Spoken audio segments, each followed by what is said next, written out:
You're watching Good Morning Nigeria, and to begin our conversation, let's take this background report on Nigeria at 64. Nigeria's 64th independence anniversary marks a significant milestone in its journey since gaining freedom from British colonial rule. Sir Abubakar Tafawa Balewa's vision for Nigeria's global prominence remains a guiding force.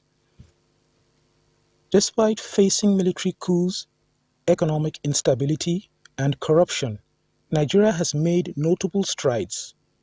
Today, it is a key player in Africa, boasting a growing economy, vibrant entrepreneurship, and a thriving tech sector. Renowned individuals and captivating music have also put Nigeria on the global map. However, the nation still tackles insecurity, poverty, and economic growth challenges.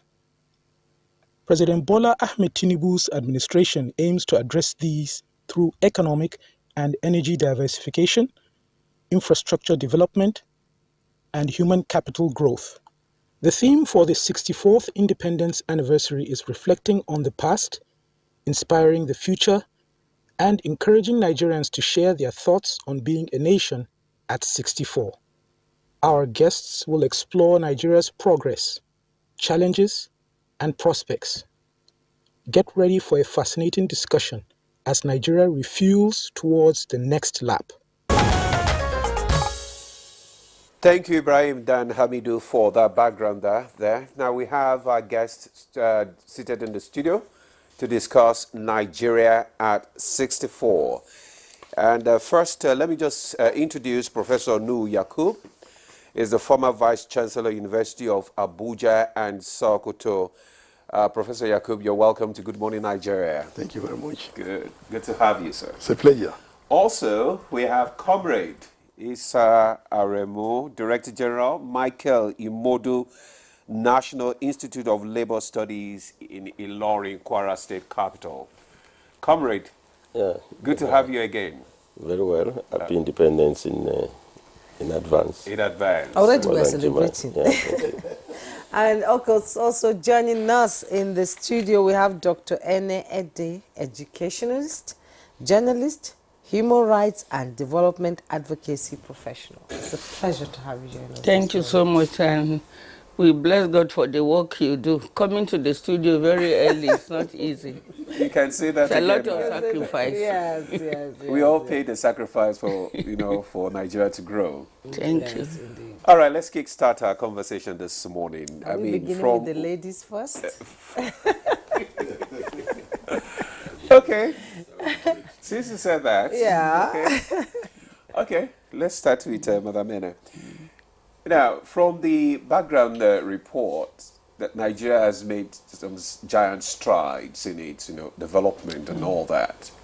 But at 60, people believe that at 60 you should have attained some level of comfort, development and all that. If Nigeria were a human being, how would you describe Nigeria at 64? I've always told people that I was just reflecting last night. When I listen to people talk about Nigeria, you'll be wondering if, even if we have opportunity of multiple citizenship, that will cover for being a Nigerian. Mm-hmm. But I've come to realize over time, when we talk about that, a lot of people get offended. I've come to realize that Nigeria is one of the most beautiful countries in the world. Your report said, the background report said, Nigeria is a key player in Africa. Nigeria is not only a key player in Africa. Nigeria is a global player. Yeah.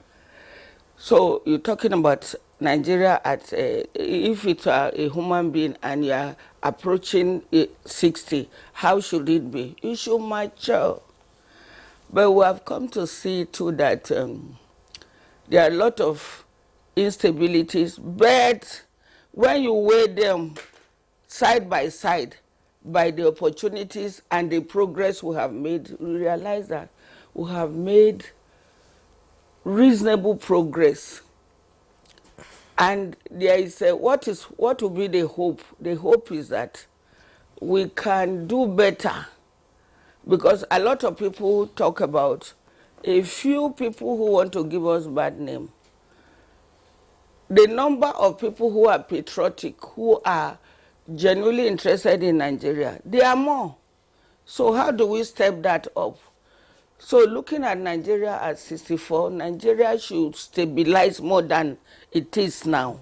When we say stabilizing, we're looking at the major indices in terms of unity, in terms of equality, especially if you want to look at Chapter 2, Section 23 of the Constitution, when we talk about the ethics of the country. So I think this is an area that we need to drive, we need to emphasize. We're not going to leave it for just a National Orientation Agency. People always call out National Orientation. Who have the responsibility to? Everybody. Yes, last night I asked some of the young people, I said, can you bring this out for me? And I realized that the foundation that we should be able to rise from, because the ethics we have given to ourselves, our founding fathers and mothers, discipline, integrity, dignity of labor, social justice, religious tolerance. I think we shouldn't talk about tolerance, we should talk about once we go to reviewing the Constitution, amending the Constitution, we should be able to amend that. Okay. It shouldn't be tolerant. It means we are just managing each other. Should be harmony instead. Yes. There's self-reliance and patriotism. You have shown a lot of it. By the opportunities a number of us have, we have been able to show this.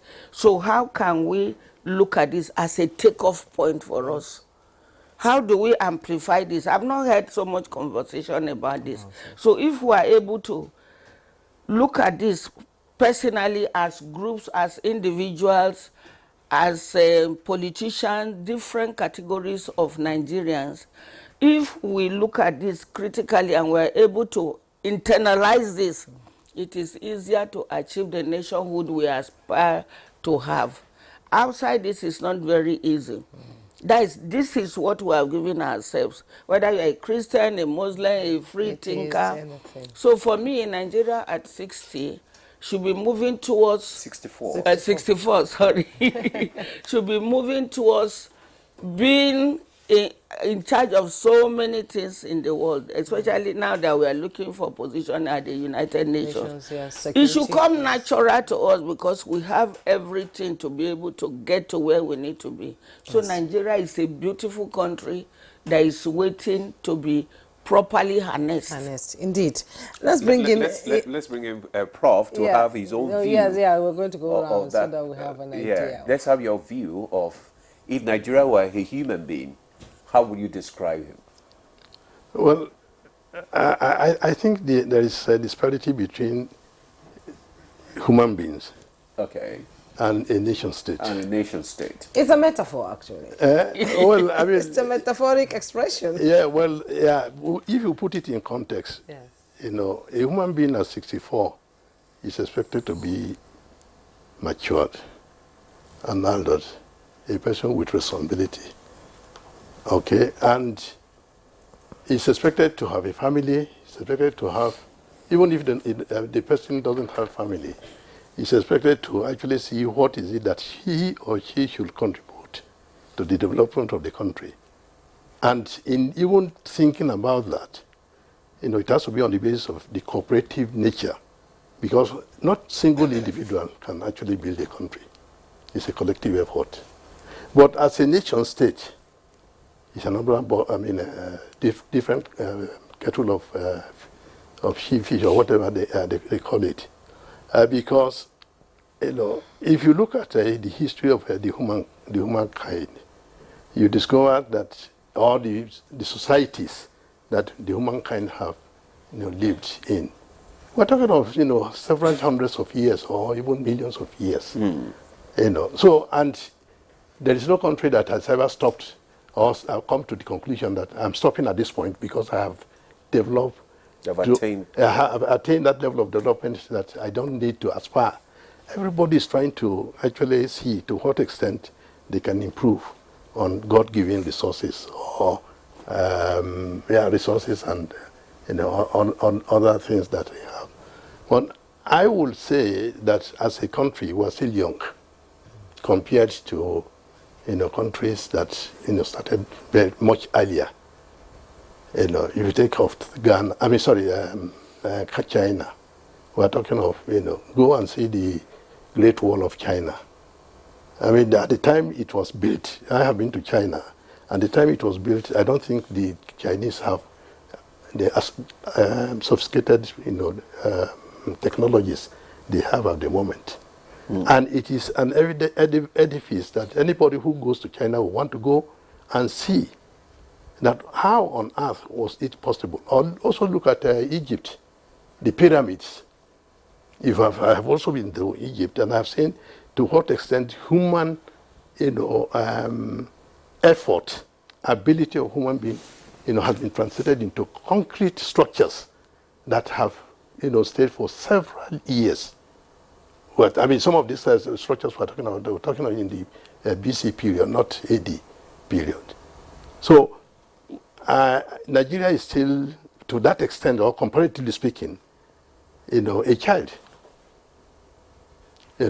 But I think also we should have leadership that will have vision. Or we should also have citizens that are prepared to contribute their quotas to ensure that even if we are starting very late, we have people to copy from their own experiences and even perform better. That is the challenge for leadership in this country. Okay, comrade Isaramu, let's get your views on if Nigeria was a human being at 64, where would we be? Well, I'm not sure what I can add to what... Yes, because my question is, you've been part of the struggle, you've been part of the struggle for nationhood, for Nigeria's nationhood, and I believe the hunger to see it, succeed is still in you. Absolutely. Okay. Well, I think Dr. Ene and Professor Nu have they've already laid the foundation, and they've answered the question whether we take it as if Nigeria is a human being. Of course, Nigeria is made up of human beings, 250 million. I think we can look at ourselves and find out how far we fared. I think Prof also went further to even make it much more, a little more academic, to show that there's a difference between nation state, and of course individuals. I think I agree with the two perspectives. As an individual, I think we can look at ourselves. I'm a product of independent Nigeria. But some of us can say that we are almost as old as Nigeria. And you can see what Nigeria has done to us from humble background. I belong to the first generation of graduates from a family, and you can see the impact it has made. Went to primary school, good secondary school education, went to university, and we're what we are now. I mean, multiple degrees. He also introduced me as a director general. So individuals, I think we've moved on, including some of you are here. But what I'd also to add is that to discuss independence, Nigeria at 64, I think it's also important to reflect life before 1960. And discussing independence, you must also discuss about what life used to be when we were a nation under British, domination. Lagos was bombarded militarily in 1851, and 1861 it was declared a colony. It was armed attack on Nigerians, forced annexations. Also the same thing happened in the hinterlands. Emirs were sacked. There was compulsory treaties. And if you now look at the date between 1861 and 1960, we got independent. I mean, do the calculation. That's about 98 years, almost a century of British domination. No freedom, no human rights. In fact, gross violation of human rights. Nigerians had no rights. I mean, you protest, you'll be arrested. Of the Aba women protest, they call it riot. over taxation. 1929, there was the coal mine workers massacre, 1949. And of course, what produced Michael Imodu, which my institute was named after. He was fighting against discrimination against the workforce in the Nigerian railway. The British employees were better paid, whether senior or junior, and the Nigerian workers were poorly paid. Imodu have to fight. He led the struggle in 1949 over the cost of living. Don't forget that we've been in this business for long after the Second World War. So what I'm saying here is that to appreciate where we are now, you should know where we are coming from. And 100 years of British rule was a disaster. Europe underdeveloped Africa. And I think we shouldn't underrate that. Prof, you are here. Throughout the 100 years of British rule, no single university was established. Even University of Ibadan, 1948, was an appendage of University of London. Today, I don't know what the figure is. Prof, you have to guide me. But today we have close to 100 public universities. We have hundreds of private universities, hundreds of polytechnics and polytechnics, which were never created. Even the kind of education we had under the British rule, or just to train clerks, civil, people who will collect tax, record for exploitation. But today we produce Nobel Prize winner. We have engineers, who are making waves, not just Nigeria and abroad. So I think we have to look back. In fact, I also, I came from textile, private sector, the story. Throughout the 100 years of British rule, they were taking cotton here to Lancaster, Manchester. Yes. They would produce cloth to produce it. They never added value. It was Sadana who said, no, we should stop this. 1957, on the eve of independence, and established a Kaduna textile mill. And then from there, you have UNTL, I will also, move on in the West. We have NTM, and by 1980, we are the second largest producer of textile. But we can debate it. How far have we done to make it work? We also didn't have constitution. We had constitution after independence, which defined our rights, freedom of association, freedom of assembly. We have to underscore this because, there is a new colonial thinking that Europe will develop us. IMF, World Bank, it's the same. We have to know where we are coming from. So at 64, I'm quite impressed that the National Orientation Agency has a new charter now. And I think there are about 12 prayers now to even bring back civic and history into our schools to let us know that we have challenges now, but it is to be terribly bad. And on the last note, let me also add, we went on civil war for 3 years, 1967 to 1970. But the children who are born today, maybe 70s, 80s, they won't know that Nigeria went through civil war because we've gone through process of reconciliation, unprecedented. With 1 million people died, Nigerians are back fully. In fact, we have helped to also solve problems in other regions of the world. So, but I also agree with you, Juma. I think you hinted we can do more. Yes, we can. And I think the only way to do so, maybe in the course of conversation, is to also look at similar countries that would go independence together. Where are they? There are some who have disappeared. Somalia was even more homogeneous. It's a failed state now. It is. Sudan, completely disaster. We're on our feet, and that's quite remarkable. But I would even prefer that we compare ourselves to China. China is marking 75 years independence. In fact, we share the same Independence Day on Tuesday. And why China is significant is that we all share a lot in common. We are the biggest in Africa, the biggest in Asia. In Asia, we have resource endowment.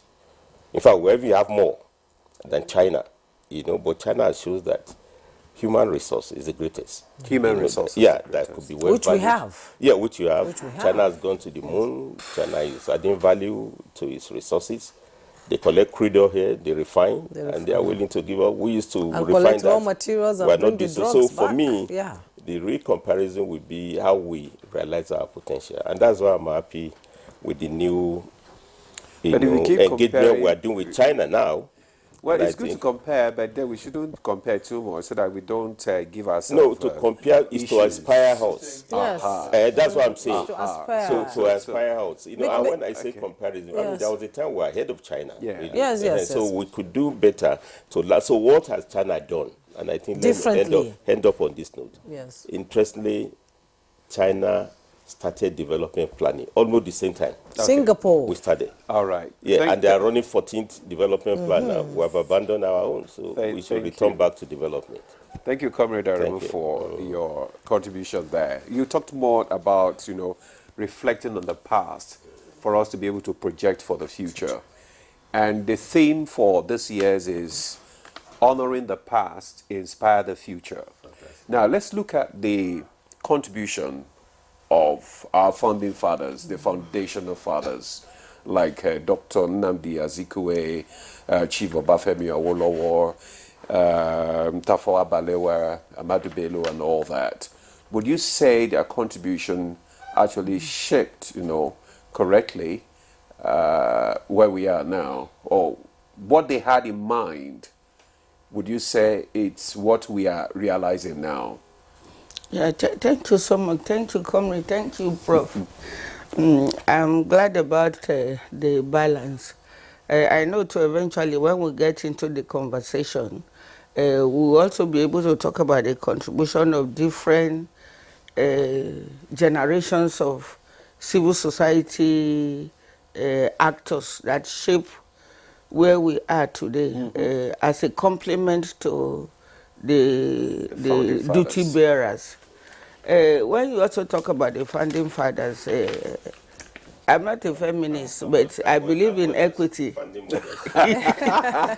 Because I've had the privilege of relating with different generations of men and women. Okay. I believe in balance.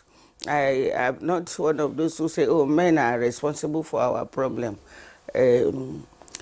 So I have had the opportunity of having conversation with people like Laji Mitama Sule, sit down with him, have discussion.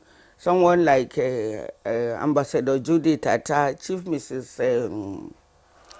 Julie Adekol. So I've asked several questions apart from what is written in the books. Comrade said something about the knowledge of the younger generation. I think it's an area that we must encourage them to ask questions. Apart from asking questions, yes, it's good to go and read the history books. Like I have some big books in my private library at home. You want young people to read, they are not interested. So we must make it put it in the format that it will be enticing to them. They must understand this history. That is it. By relating with somebody to like Ngosara Dokotri, she was the first to tell me that there was a woman who was in London, Mrs. I remember the name, her younger sister. She's from Middlebelt, that she was in London with the founding father. She later married, she married somebody from the South. I will get the name before the end of the program. I was trying to remember last night. So there were a number of women who went with the founding fathers to London to negotiate our independence. And the pre-independence, where a lot of them were at the forefront. We were looking at opportunity where all this history will be more exposed. We'll be able to have a good balance. Then we will be able to acknowledge what we have gone through over the years. So coming back to your question, I've been concerned about the declining patriotism. A lot of people, you see some say, I will not sing the national anthem. Others will say, so what is there to celebrate? But what was the dream of the founding mothers and fathers? Progressively, if you look at the way they related, they make sure they close the gap of everything that will pull them about. We are now struggling to see how we can enforce unity, or we can not enforce now. You can Promote. to promote unity. Men, women, young people, different. We have engaged a series of activities. But the question here is that what was the dream? Why did we? Where is that departure from the dream of the founding mothers and fathers? They went. I know a lot of people criticize some of them that they just went there, negotiated. We didn't have to split blood. So that's why we are wobbling like this. It's not so. It's not every country. Yes, it's not every country that had to fight to split blood before they were able to achieve independence. The negotiation is good. That's why even up to now, Even if it's not board, you still come back to exactly. So the dialogue and negotiation is very important. So they were able to dialogue among themselves, move themselves to London, negotiated, and were able to get independence. And what was it?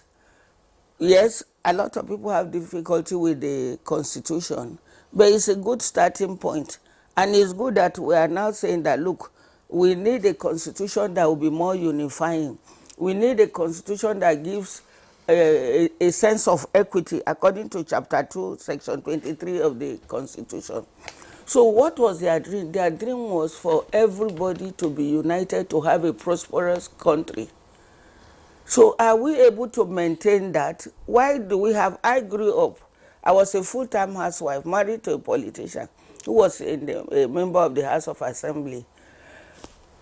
What I read and what I observed, even before then, that is at different generations, I realized that the politicians of those days, they were more accommodating, they were more sacrificial, they were more humane, they were more interested in promoting a community unity. Like, for example, the first female senator in the whole black world, Senator Frank Afegwu of blessed memory.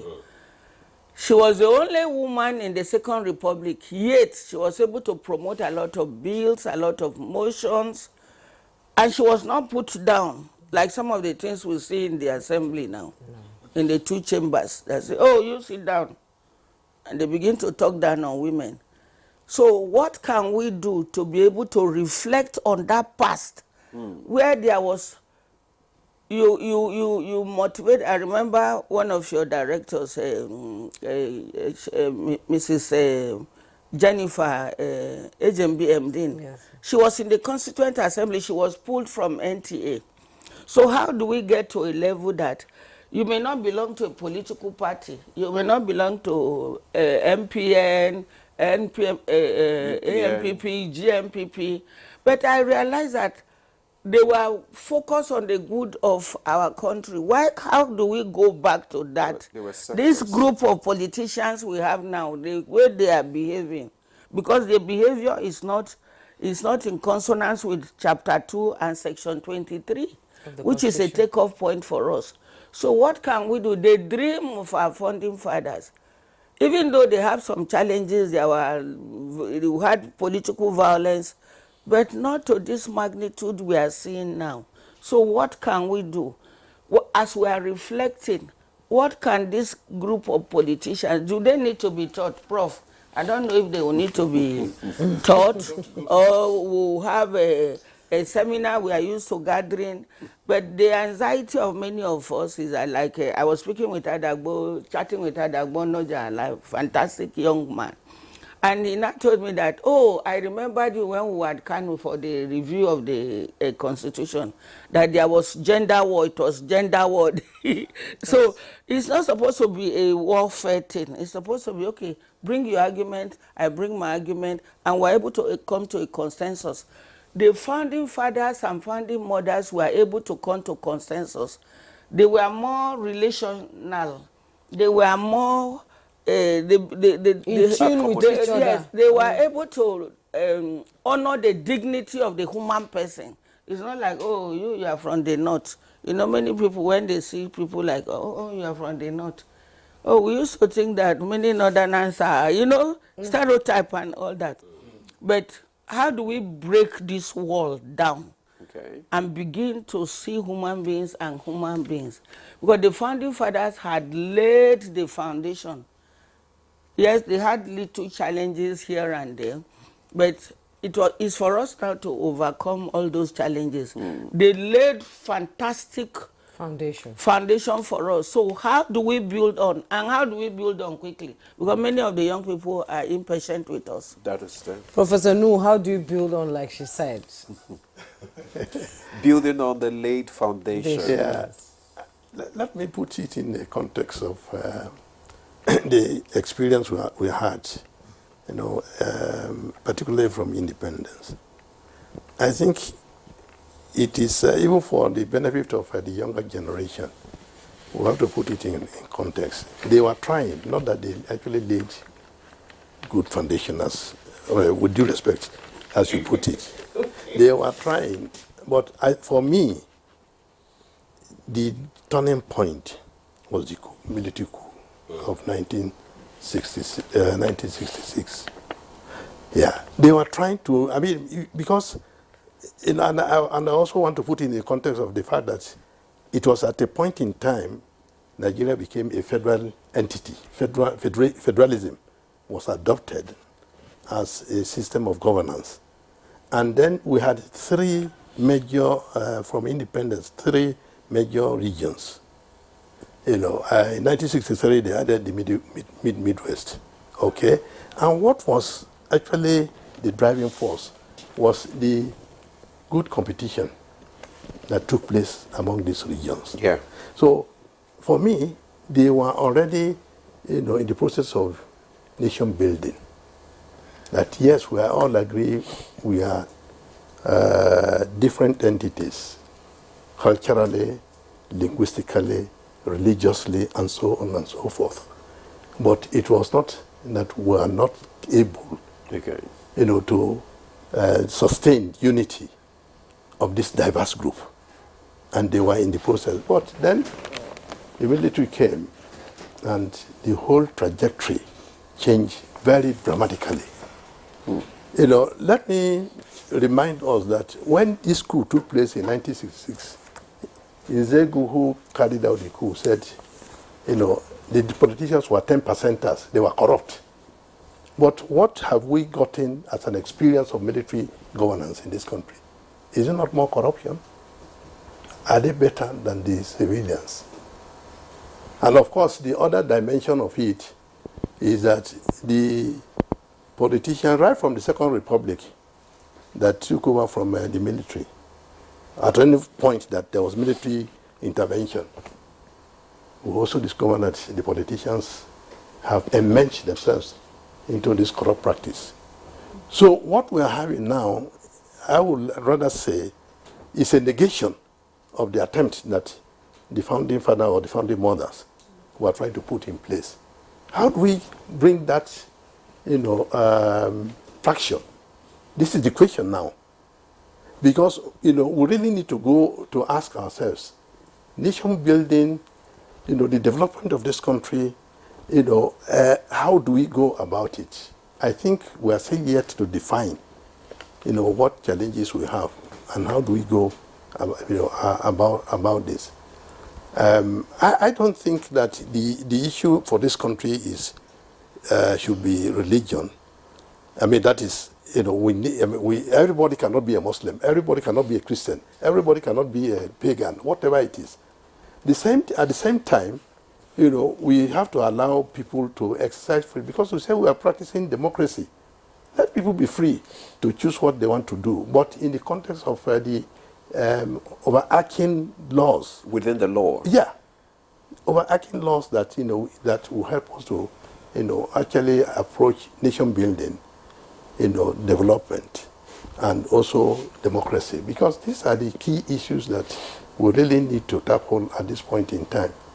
As a political scientist, I looked at what we call democracy. Honestly speaking, I don't believe that we have democracy in this country, and I say it anywhere I go. Why? Yes, you can tell me. One has to challenge me. Why do I think? Why do you say that? I say it because democracy does not permit violence.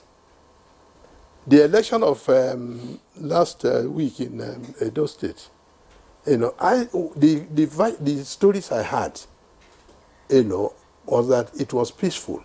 Yeah.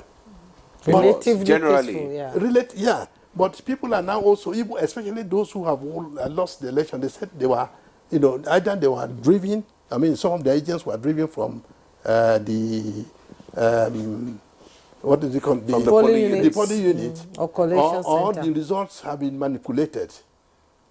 If the result is manipulated, and it is correct, then you cannot say we have democracy. Well, Prof, you always expect that from... That has been the usual reactions from but- losers yeah. most times. Okay, yes, that's Yes. also the way I look at Yes, it. most of the time, yeah, we were not gallant losers. We want to always ascribe a reason why we have lost a particular election, instead of us to just, okay, let's embrace the moment and move forward.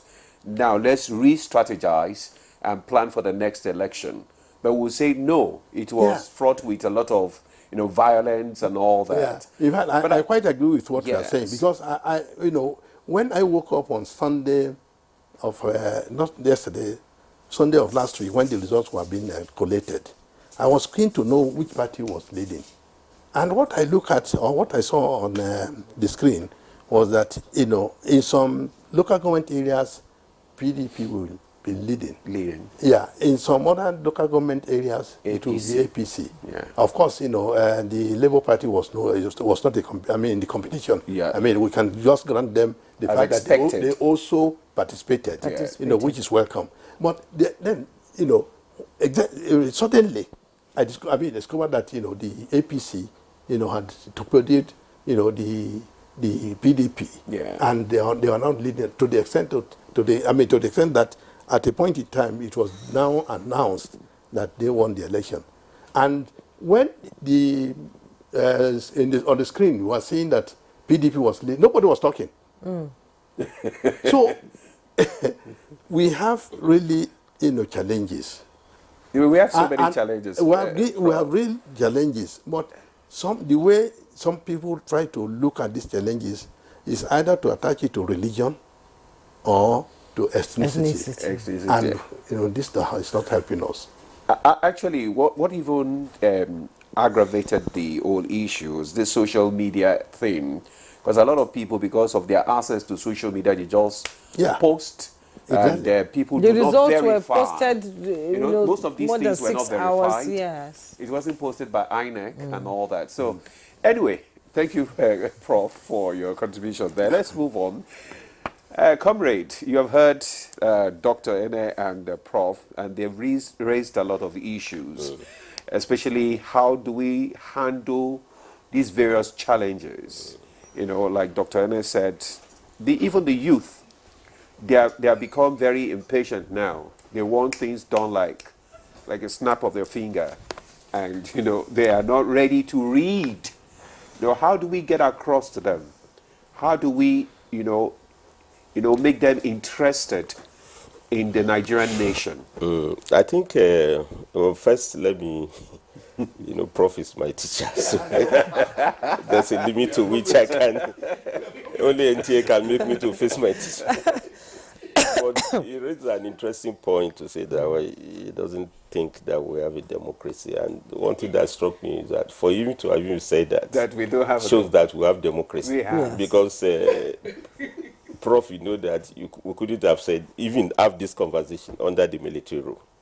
I think the beauty of democracy is that it also allows us to freedom of speech, to also address its problems, yes. Which eloquently you have put on.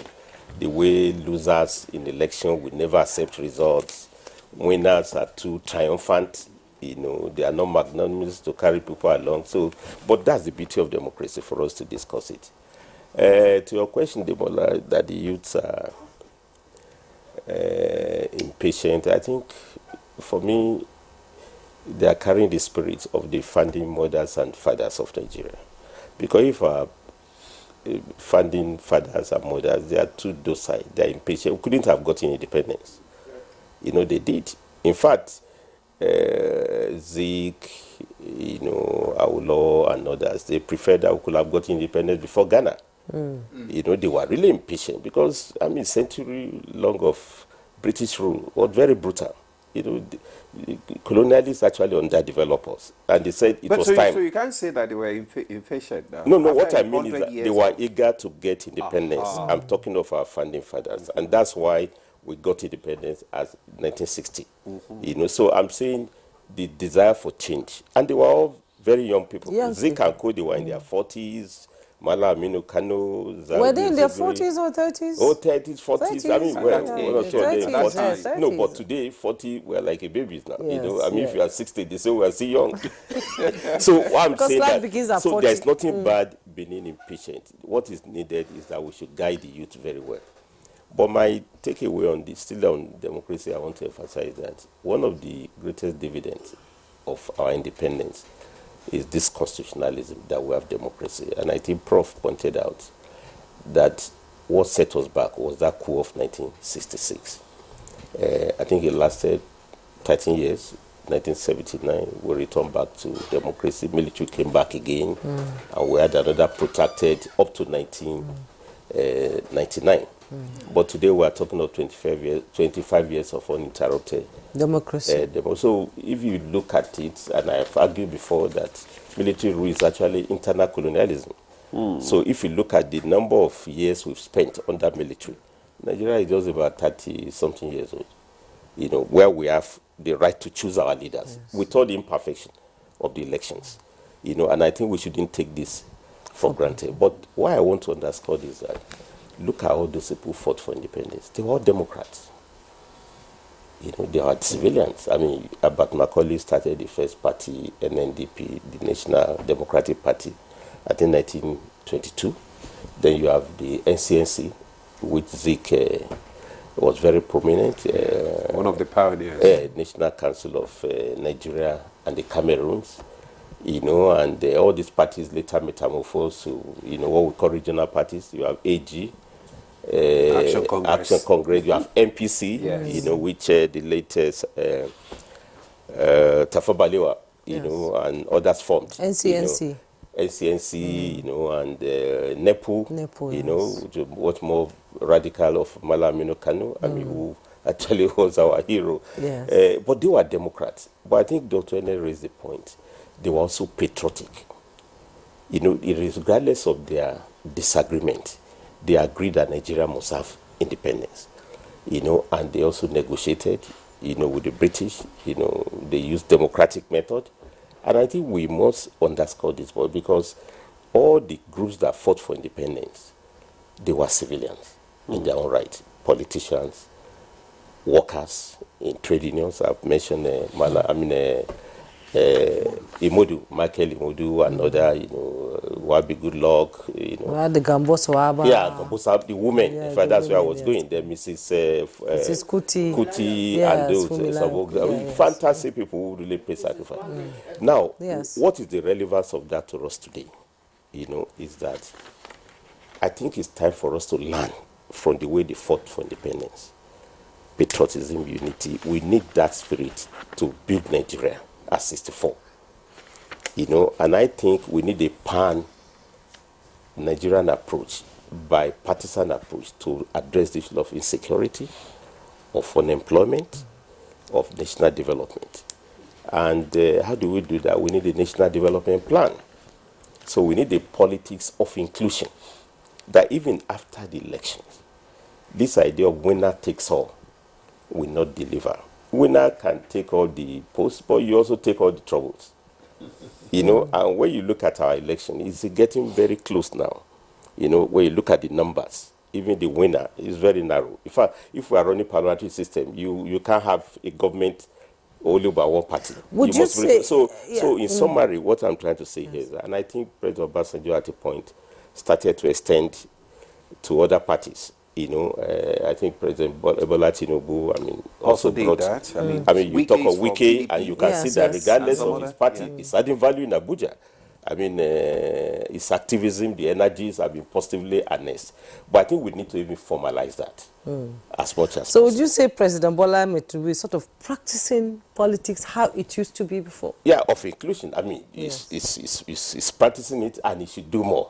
That's the point I'm raising. And, you know, coming from a democratic tradition, of which he has been, I mean, see the way even the APC came to power. I mean, they have to, about 3-4 parties have to dissolve, you know, to have one way. Because we talk of China that we're engaging with, and by the way, I want to commend the president too for having a whole desk. I think there's a whole director general Yes, now. Yes. I've forgotten his Tekpe name. or I something. just saw the I think, announcement now. yeah. You know, we'll be able to harness, you know, those critical takeaways from the last China Visit. African summit. You know, fantastic. I'm really impressed because at times we signed some of these protocols, yet we don't do follow-up. You know, It's the implementation that actually is our challenge. so what I'm trying to say here is that we can formalize, we can have an approach in which we have an inclusive development process. And we also need inclusive politics. So regardless of party affiliation, I think I will be happy as much as possible. I mean, I was just talking about China. What makes China? I mean, China has one political party. Yes. You know, and they are quite united, even though there are about 8 other parties. Yes. You know, which are not known, but they all agree there must be national development. I think we also need that. The interest of China is first and foremost. Yes, foremost. So Yes. I think I will look forward to more inclusive involvement, you know, regardless of political opinions, you know, that we have, because we just have to catch up. I mean, Nigeria used to be a promising developing nation. It's still one. It still is. Very one. Yeah. I mean, there are a lot of things we need to celebrate. Amapi Railway is coming back in full force. You know, I mean, Abuja, railway system, Kaduna, Ibadan, you know, Lagos, Itape, Ibadan. when President Buhari was there, and now President Bola Tinubu is even committed to that now in large number. That's the way to And go. we have the CNG. Yeah, so we have that, but there are also challenges. I've told you about education. Yes. You know, we have got many schools, but what's the quality? I mean, when I had Professor Minister Tahiro, fantastic, you know, it's coming out with a lot of reforms. But what thing struck me was its lamentation that we now have new illiteracy, many children out of schools. We need to bring them back. By 1980, our literacy level in Nigeria was almost about 70 to 80%. But today we have, our literacy level is almost 59%. Now, all this work cannot be resolved by one party in power alone. Am I communicating? Yes. We must make sure we bring everybody on board, you know, as much as possible. And that's what we take away from the founding mothers and fathers, what they did at the time they are there. But the political parties have to also, we need to re-energize them. They must be guided by philosophy, ideologies, which guided the founding parties in those days. I mean, the difference is not clear. 18 political parties, if you ask me, some will be in one party tomorrow, there will be another one the following day. You know, I mean, Ghana, you can't really cross parties the way we do so, because they are committed to development. But even in Ghana, as they are ideologically divided, when it comes to Ghana issues, all of them come together. Yes, come together. So I strongly believe that we will renew Hope Agenda. We'll look forward to good broadcast tomorrow. And the president will be able to galvanize Thank all you of very us much. and make sure we keep the Ene, youth positively busy. Let's bring in Mrs. Ene, Dr. Ene into the conversation now. You know, the generation that knew Nigeria at a better time, most of them are gone. We have a generation, like you say, who do not know about the history of this country. And you talked about ways that we can make it understandable to them, entice them, for them to read up on the history of Nigeria. You know, the first mistake made was removing history from the curriculum itself. Yes. So the generation from 1990 to now practically didn't know how Nigeria was before. For some of us, we experienced a little bit of the goodness of this country, you know, free education, UPE and all that. But this generation, when you ask them, why don't you sacrifice for this country? And I say, what has the country done for me? What have they done for me? Me, I don't even know anything that is happening in this country. That is what they say. And they are ready at the click of the finger to forget about this country and live and just go somewhere. So how do we begin to entice them, to tell them that there's much more better things to come than what it is today? The challenge here is the readiness, like Comrade said. I understand the feelings of Professor, because I was part of a meeting 2 days ago when the civil society met, and all agreed, speaking from different dimensions. Elderly voting, persons with disabilities, different categories of youth, professionals and all that. And we realize that we have a big problem in our hands. And when I listened to them carefully, I said, okay, we all must go to work and be able to deal with this issue. One, Comrade has mentioned about equity, and is here in chapter 2, section 23 of our conduct. How should we conduct ourselves? It's a problem.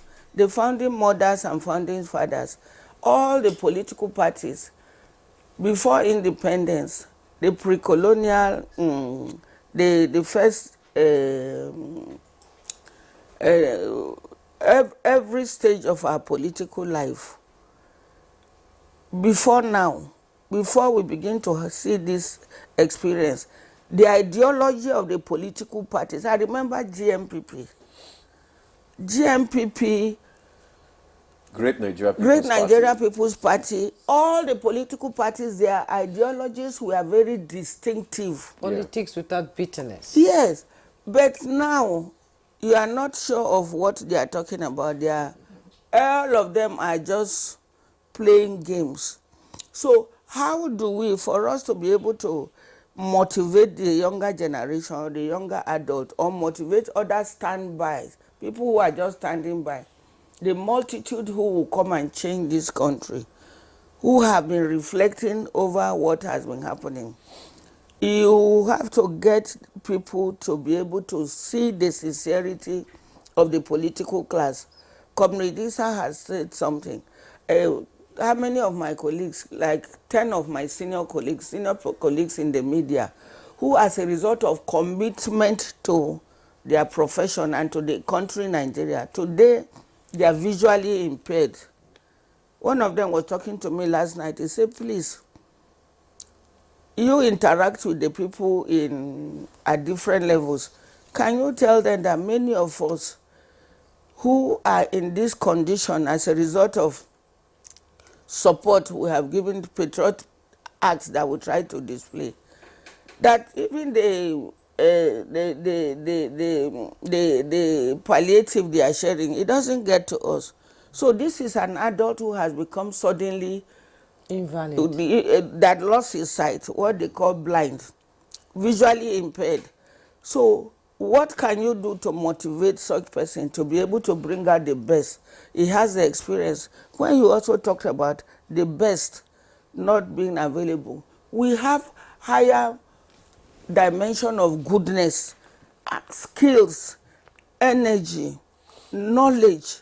That's why all over the world we are good selling citizens. Yes. Many Nigerians are outside this country achieving so much, doing so well. So the challenge we are facing is the system we operate, the processes that is not in line with our founding mothers and founding fathers' dream. So how do we ensure that we get back there? So how do we ensure yes. that we get back there? Yes. I'd like to just pause you there. Okay.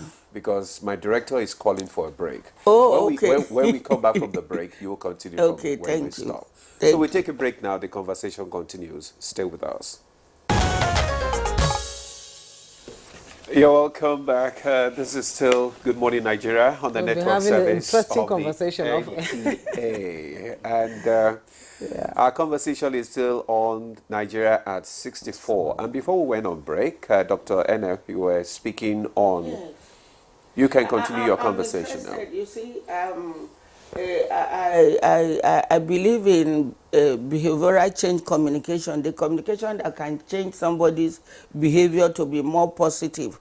Somebody can be, may not believe in certain ideology, but you can communicate, you can talk the person into looking at your side of the conversation. I know the challenge a lot of people have they talked about, you talked about the president doing well.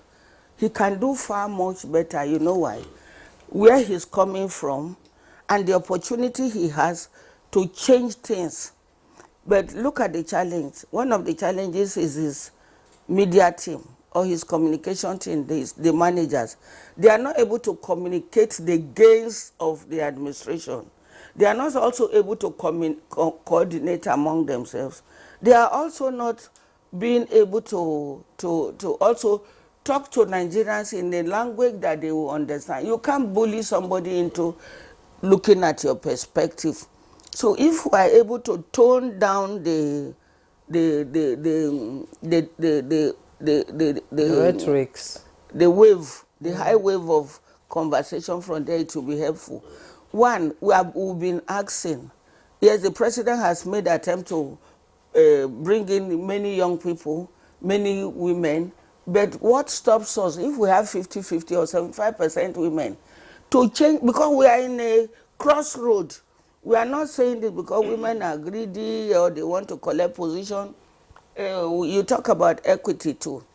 There are many people there who are not politicians, technocrats, other people who are very patriotic, and they are not giving even advisory position to be able to say, okay, come and contribute. Call some people. I want to see the president have dialogue with women. Come, let us hear your perspective. What do you think? Especially at this moment. I think it's not late. I don't know what the arrangement is. So what we can change the narrative suddenly, reflecting on the gaps of the past. Let us be able to have, we are grateful to one of the speakers in the past that had a female at his deputy, at his Patricia Ete? No, not okay. Patricia was able to get a woman. She's the first. She's the first. House of yes. She's the first speaker. Speaker. Not even speaker. The entire National Assembly since inception. She's the first presiding officer, principal officer to have a woman. Funke, what's her name? Egbamode. She was her spy because I worked with her too. She was the SA media.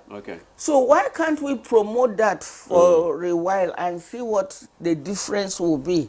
That the principal officers, let the next person that the president should appoint, let him bring a woman. There are many good women in this country, because we are not so much moved by the sex, but we are moved by what you bring into the office. So in the cabinet reshuffle we are hearing about, let us communicate equity. Let it communicate that, look, you don't have to belong to a political background. There are those who don't have the like Prof, I don't see Prof belonging to any political background. You cannot do it. But there are people who can manage to be around and still come out clean. So it's for us to treat Nigeria as our own country, not begin to treat Nigeria because we want to benefit from Nigeria. We have so much. Because I've not seen a country that is as endowed as Nigeria.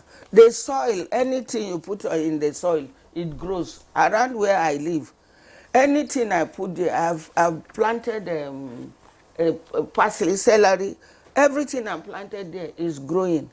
So it's the same vein that any opportunity you work on in Nigeria, it will give you results. But we are not being able to discipline ourselves to come and look for people who are there. That we don't even need to go far to look for them. The 36 states and FCT, you'll be able to find people that can get us to where we need to be. Even so that if they are not politicians. Yes, even if you are not politicians, look for many people who love Nigeria enough. They have good records to say, look, things can change. Nigeria cannot continue like this because the whole world is waiting. Many African countries say, look, we are waiting for you. So we can change the narrative, looking at behind and looking from where we are, and looking forward. I'm very optimistic that we will be able to, if we behave well, if we behave this chapter 2, it will be very helpful for us. Okay, You know, it there will is be. something, finally, sorry. You see, there is something the president did. This national mental health policy. The provisions here with the situation we are facing now is enough to be able to bring every Nigerian to a place of stability, safety. Like somebody said, all Nigerians are mad. Because many people are not able to cope with. Can you hold it up so that we see Yes. it very well? Yeah. You see. Yes. National mental health yes, policy. is the president, and one of the major provisions here is to have a commission. We've not been able to see that, and the what do you call it, the role of civil society. If you implement this, you will be where you need to be before before next year. We'll be able to achieve so much. Okay, it's the same government, this President Tinubu, the courage to even do this, the mental health policy, because it's been hanging on for eternity. So it's to just harness little things there, and you'll be where you are. Look at this, the manual of mental awareness. So, and look at this national suicide prevention strategy framework. So we have all the resources. It's harnessing it, getting the right people. Let us diminish the people hanging around corridor of power, hypocrites, and people who are what do you call it now? The people who are pretending, what do you call them? Sycophants. Sycophants. Okay. Let us de-emphasize that. So All right. the president can do better Okay. if he's able to make the government more inclusive. Women, men, persons who are just sitting there in their house with so much knowledge and is not utilized, and they are not people who will bring themselves forward, but many of those who are around the governance table, Okay, Doctor. are there. So nobody should play politics with governance. All right. Thank you very much, Dr. Ene. You have raised a vital point and you spoke a lot. And let me bring in Professor Yakub now. The policy, how do we handle or promote, just like she said and he said, this policy of inclusivity, you know, including people maybe not from your political affiliation, whatever, but just competent people on merit, you know, to perform. And also, the president tomorrow will be giving us, you know, a broadcast. What are your expectations from this broadcast? What would you be expecting to hear from, you know, the president moving forward? Well, let me recall the the point that became evident after he won the election last year. Yeah. He said he would be constituting a government of national competence. Instituting A government of national competence. Yes. And shortly after, that was short, I mean, he made this statement when he was actually making a speech accepting the result of the election. And I remember also that shortly after that, I was in the US to attend a conference, and I was made to give the, after the night speech at the conference organized by Professor Falola, you know, we drew a lot of Nigerians from there. And there were also some Americans who turned up. And I harped on this point, you know.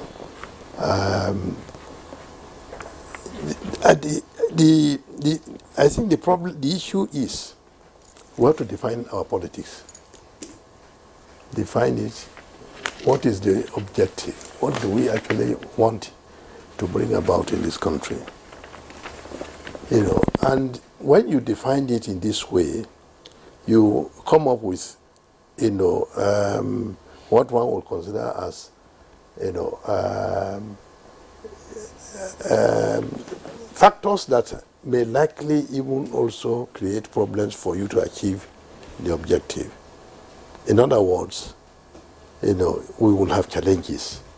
So nobody is going to deceive themselves to say, oh, well, it's very easy, smooth, easy going. No, it's not like that.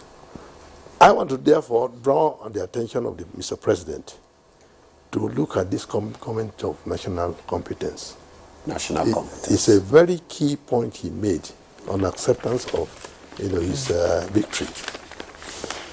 I'm not saying he's not appointing people of competence yet, but I think there is a need for also, just as we're talking of inclusivity, we can use this platform of what he has committed himself to doing to actually address, the issue of inclusivity, to bring up, people who can actually, they may not need to belong to his party.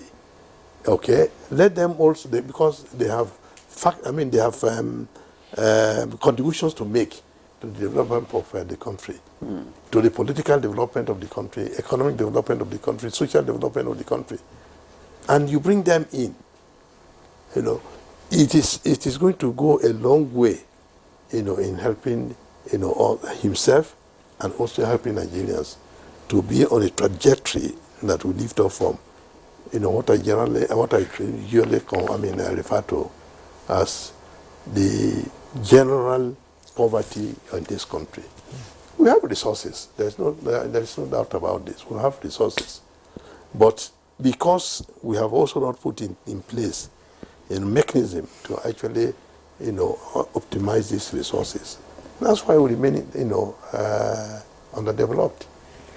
We can't run away from, getting Nigerians, even if it means those in diaspora should be motivated to come back. We can do this. We can do this because over there they are contributing to the development of the societies where they have found themselves. Yeah. They come back here, with the point she has been raising, from the constitution, patriotism.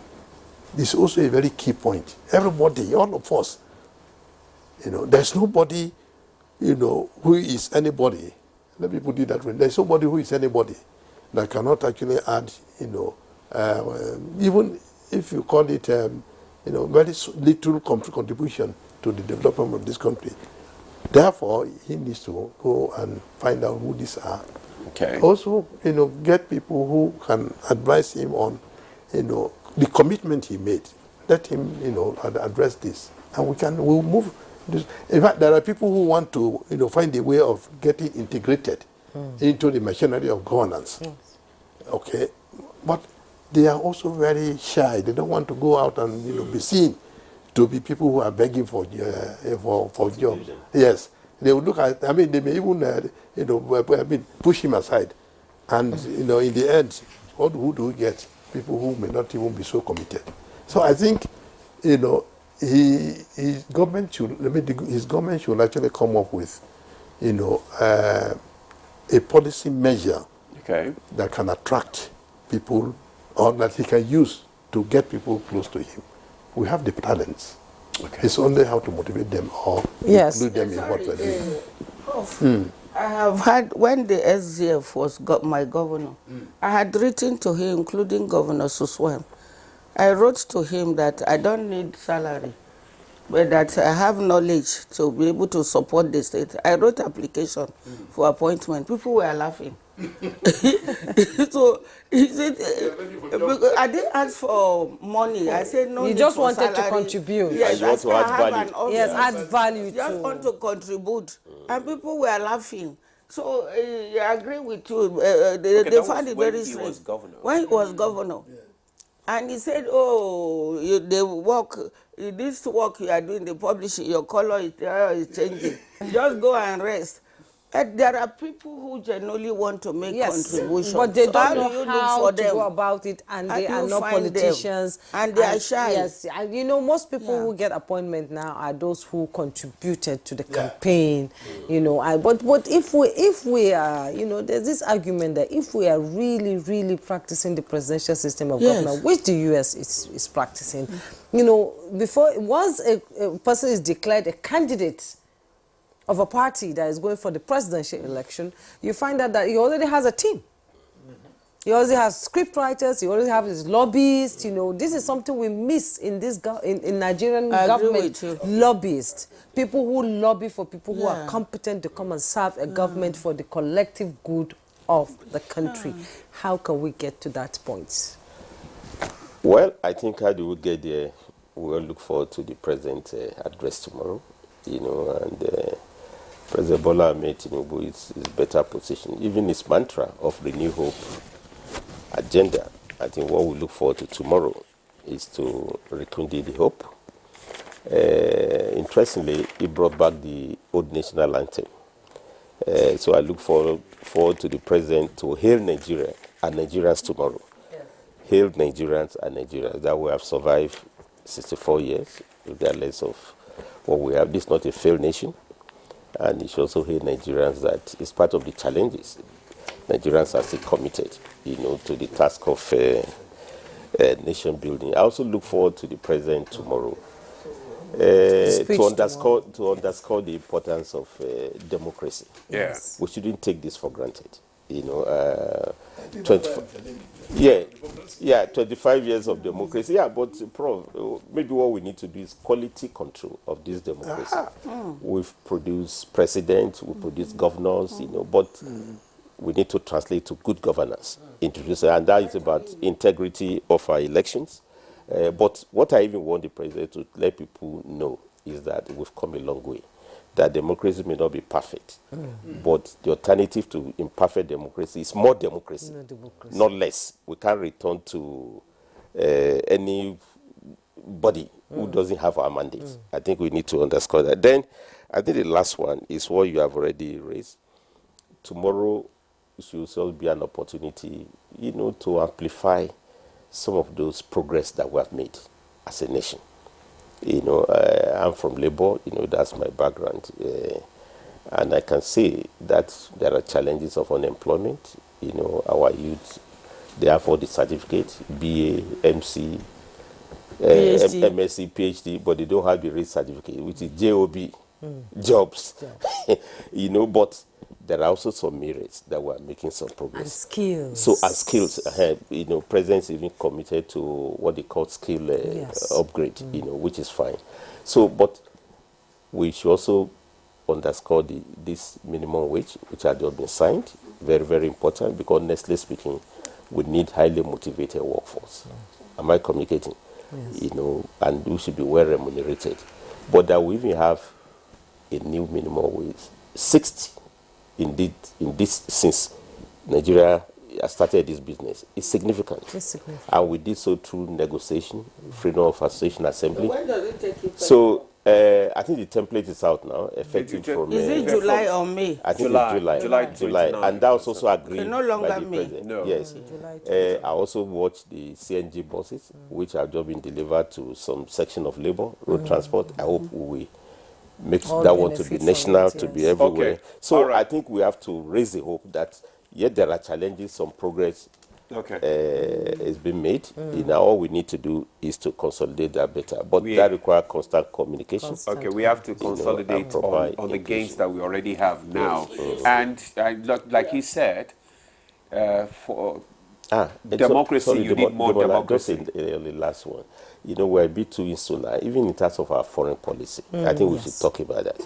I was happy the president made a case for us to be on the Security Council. Yes. Nigeria deserves that. Those are some of the peacekeeping for 42 years. We don't have more time now. Okay, that will be part of the conversation tomorrow. We have more conversation tomorrow. We have a long conversation tomorrow. Excellent. And some of these issues will be discussed. We know that tomorrow is your birthday.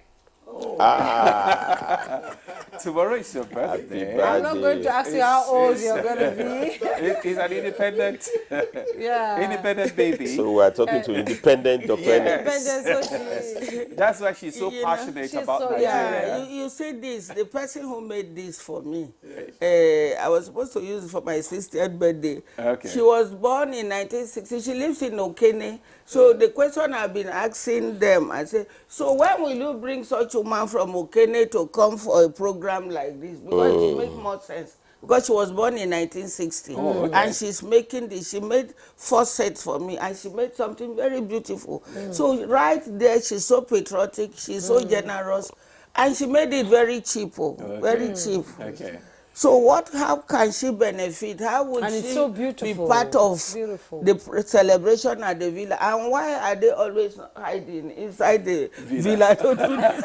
Yeah, we have to make independence not low key. Dr. Ede, let me It has to be high key. Like just we used ask to you know you just before one with I our want socks to, I want and the to white thank green, white NTA green. for making independence high. So let me just ask you one question before I sign you off. Okay.